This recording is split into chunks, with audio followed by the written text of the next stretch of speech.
Hello and welcome to this Level 10 Safety Orientation video. This video is for 3045 Park Boulevard in Palo Alto, California. Meet your team. Your field team consists of Senior Superintendent Don Haynes, Safety Manager Felipe Galindo, and Foreman Jeremy McNair. Your office team consists of Project Manager Jacob Freitas, Project Engineer Lucas Marovich, and Field Office Coordinator Jill Morrissey. Start time and meetings. Palo Alto has a very strict noise ordinance that restricts start time to be no earlier than 8 a.m. and end no later than 6 p.m. Monday through Friday. Saturday's work time is 9 a.m. to 5 p.m. There is no work to be done on Sundays. Weekend work requires special permission from the city. All hand safety meetings are Monday at 12:35 p.m. Orientations are mandatory for all personnel working on site and will typically be at 8 a.m. Please contact Felipe Galindo at the number posted to schedule in advance. Parking. There will be no employee parking on site. Superintendents and foremen will need approval from Level 10 management to park on site. Please park on surrounding streets, all of them park. We need your help. We are beginning a journey together. We need your talents. Together, we'll be building at the highest levels of safety, environmental preservation, sustainability, quality, and value. Your safety. We will plan and perform our jobs so we will continue to be injury-free. Superintendents, supervisors, and foremen must be safety role models for you. You must understand the safe way to do your tasks before you start. You're authorized to stop work if you or anyone is in danger. Being injury-free. Being injury-free means that you do not have a work-related injury or illness. You leave the job at the end of the day proud of the work that you have accomplished and the fact that no one was hurt. If you are a superintendent, supervisor, or foreman, the people you lead to do today return home safely. How can you do it? You need to pre-plan your work. Use your training or ask for additional training. Review the job hazard analysis. Be well rested and alert. Stretch and flex before you start. Think before you act and complete pre-tasks. We are working safe for our families and we must protect the public and tenants we work around. Our safety program. Our safety program consists of injury and illness prevention program, heat illness and prevention program, drug-free workplace, and stormwater pollution prevention plan. PPE. PPE consists of hard hat, safety glasses, high visibility vest, long pants, boots, gloves, and shirts with sleeves. Additional PPE. Additional PPE will be used in the form of a face shield when grinding or using a demo saw, hearing protection when exposed to noises greater than 85 decibels, or a hood with an approved air source when sandblasting. Respirators. Respirators must be used when grinding, pushing, or overhead drilling concrete to prevent silica overexposure. Also used in burning, torching, or welding with some metals. Also must be used when the safety data sheet requires it.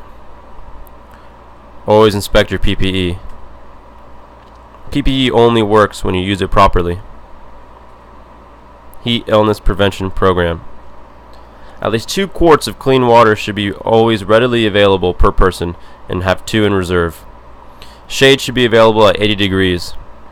At degrees of 95 or more, the foreman will increase heat illness monitoring to take proactive steps to prevent heat-related injuries. All employees have a right to take a break if they feel sick. Notify Level 10 management in the event someone is believed to be sick or injured. Symptoms related to heat illness. Thirst and sweating. Heat stress, heat fatigue. Comes with muscle cramps and headaches. Heat exhaustion, dizziness, nausea, disorientation. Heat stroke. No sweating, loss of consciousness, and the consequences are brain damage and death. Medication. Please inform us if you are on a prescription medication that may impair you. This is an alcohol and drug-free worksite. Post-incident testing. If you're involved in an incident that causes more than 500 in damages, you may be subjected to a drug screen.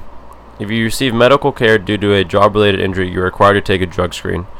Suspicion-based testing is also in effect on this job site. Housekeeping. Materials must be stored in an orderly manner. Work areas must be cleaned daily. Spills must be immediately cleaned up, and materials exposed to this weather must be cleaned up in accordance with the Stormwater Prevention Pollution Plan. Flammable liquids. Proper storage areas, no plastic containers, approved safety cans required. This means metal, spark arresting screens, spring-loaded lids, and they must be labeled. When conducting hot work, any activity creating a flame or spark requires a hot work permit. Hot work permits are typically expired after 1 week. Fire extinguisher needs to be available in your work area. Fire watch required when doing overhead hot work. This includes welding, grinding, brazing, and arc cutting, etc. Fire extinguishers. You must have fire extinguishers for hot work, fuel storage, fueling, flammable combustible material storage, temporary heating devices, etc. Electricity. Consider everything to be energized until tested. GFCIs are mandatory. Inspect tools and cords for damaged wear. Immediately remove defective items. Use the right tool for the job. Fall protection. Fall protection is required at heights of 6 feet or greater. Guardrails, safety nets, fall arrest, restraint systems, covers, etc. are to be used to keep employees from falling 6 feet or more. If you don't have some sort of fall protection and do not know what to do, contact your supervisor. No one will be exposed to fall distances greater than 15 feet or 1 floor, even if OSHA regulations allow it. Guardrails. The top rail must be between 42 and 45 inches, mid-rail being 18 to 24. Scaffold X bracing at 42 to 48 for the top rail, 20 to 36 for mid-rail, rated at 200 pounds. Always inspect your gear before each use. Always choose the right fall protection. Protecting floor openings. Do not start making a hole until you are ready to protect it after it is cut. Hole covers must be labeled and rated to twice the intended load. Hole covers must be secured from movement. Using ladders. Make sure ladders are secure from movement. Make sure the ladder access is protected.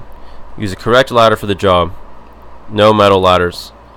No Type 2 or Type 3 ladders. Be sure to inspect your ladder before each use.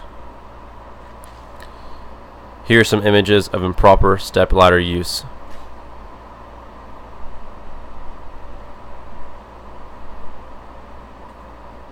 Step ladders. Do not stand on the top cap or the rung below the top cap. Always make sure the step ladder is fully extended. Make sure it is insured to a firm, flat surface. Check stickers for legibility and special instructions. Inspect for damage. Lean into the ladder. Use 3 points of contact. And always remember the top cap is not for tool storage. Using extension ladders. Extension ladders must be at least 3 feet above the landing. They must be tied off or secured from movement. Will be set up at a 1:4 base to height ratio. The use of the top 3 rungs is prohibited. Extension ladders should be tied at the top and at the bottom. If the extension ladder cannot be tied off, a coworker must stabilize the ladder from the bottom to protect it from movement. Scaffolds. All scaffold erection and use requires a level 10 pre-task prior to use. In the case that a scaffold requirements differ from company to company, the most stringent requirements will be adhered to. If you need to use a scaffold, don't until you have gone over and signed a pre-task with your foreman or a level 10 supervisor. Driven equipment. Air-driven equipment. Air hoses half an inch in diameter must have a safety device such as an OSHA valve, Hansen valve, or safety check valve. A safety cable or whip check is required in addition to a secure connection. Powder actuated tools. Always wait 30 seconds after a misfire. Know your surroundings.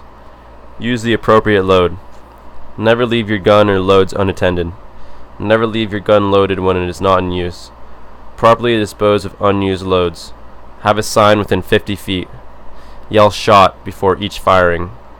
If you are firing more than 30 shots in 8 hours TWA period, you must be using lead-free loads. Face protection required when using powder actuated tools. excavations and trenches. Pre-tasks are required with a site safety coordinator for all excavations. Dig permits will be given and typically expire after 1 week. Crews should make appointments with a safety coordinator pre-task prior to digging. They should bring the following to the pre-task: as-builds, USA North permit number, proof of Cal OSHA activity notification. All operators and spotters involved in the excavation. Fall protection requirement on trenches 6 feet or greater. Do not approach a trench 6 feet or greater without fall protection. The competent person must be on site when excavation work is being conducted. Safe access egress within 25 feet required when excavation is 4 feet or deeper. Protection against cave-in required at 5 feet deep. Protection against cave-in may be required at depths less than 5 feet. The competent person makes this call. Appropriate barricades must be provided to protect other people from falling into the excavation. Shoring must be installed correctly. Additional support may be needed if excavations are under roads or sidewalks. Lift operations. Forklift, aerial lift, scissor lift, etc. Operators must be trained and have training certification available if requested. Review hand signals with a signal man before operation. Fall protection is required on scissor lift and aerial lift if you elevate yourself from the platform to do any type of work. You need to be tied off from an anchor point outside of the basket. Working in confined spaces. Do not enter a confined space unless the atmosphere has been tested, you have been trained, and you are following Level 10's confined space program. When you're moving equipment. No seatbelt equals no seat. Backup alarms must be working. ROPS must be in place. Safety devices must be in operable condition. Damaged equipment is not to be used. Vehicles should not be left idle for more than 3 minutes. Special safety precautions may be required when using vehicles indoors. Give me 20. All equipment operators are responsible for the safety of the people on the ground next to them. All workers on the ground are responsible for being visible to the equipment operators. Operators and ground personnel will acknowledge that they have seen each other. Above ceiling work.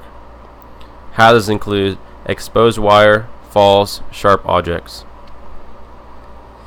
If you have to work above the ceiling that requires 80% or more of your body in the ceiling, Level 10 must be informed of the work and the area must be inspected by your foreman before you proceed. JHAs, SDS, and MSDS. Job hazard analysis will be conducted throughout the life of the job. Safety data sheets will be readily available for review prior to exposure to potentially hazardous or harmful substances. There will most likely be chemical on the job that are known to cause cancer or reproduction harm. This is the Proposition 65 warning. Bathrooms. Toilets and wash stations are readily available. Toilets should be a minimum of 50 feet away from a storm drain. Avoid using building wash and sanitation facilities. Do not damage or deface the toilets. Separate toilets will be provided for women. Let your Level 10 team know if there is a problem. Stop and or limit the water intrusion in case of water and mold prevention plan. Notify applicable parties. Photograph and document event.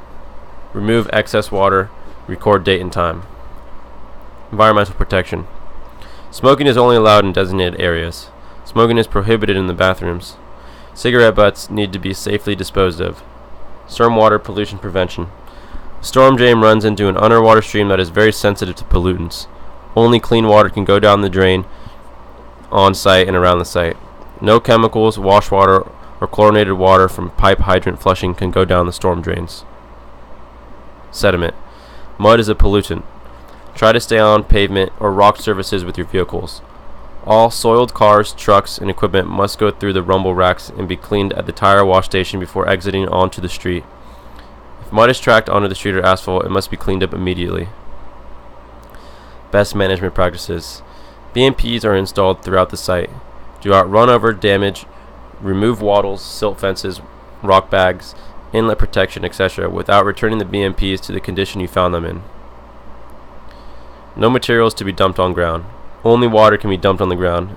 If there is a fuel, oil, hydraulic fluid, or concrete spill, it must be contained, cleaned up immediately. Contaminated soil will be properly disposed of. Stored off the ground. Mortar, fireproofing, grout, bags of cement or concrete must be stored on pallets or plastic to prevent ground contamination. If it is about to rain, then these materials must also be covered. All fuel, waste tanks, and paint should have double containment. Drywall should be stored off the ground, protected from moisture and prevented from being picked up in the wind. Stockpiles. When there is 0.01 inch of rain in the prediction, stockpiles of dirt, rock, and gravel must be covered. Grinding will be covered, or at least wattled. All tarps on covered stockpiles will be weighed down to prevent them from blowing off in the wind. Stockpiles must be at least 50 feet away from a storm drain. Debris boxes. Debris boxes should be placed at a minimum of 50 feet away from storm drains. All debris boxes will be covered during rains to prevent pollution. Injuries. If you are injured, please let us know immediately. We have first aid trained people on site, or we can bring paramedics onto site. Remember, we are building at the highest level of safety, environmental preservation, sustainability, quality, and value. You always have the right to stop work to mitigate a hazard. Thank you, and work safely.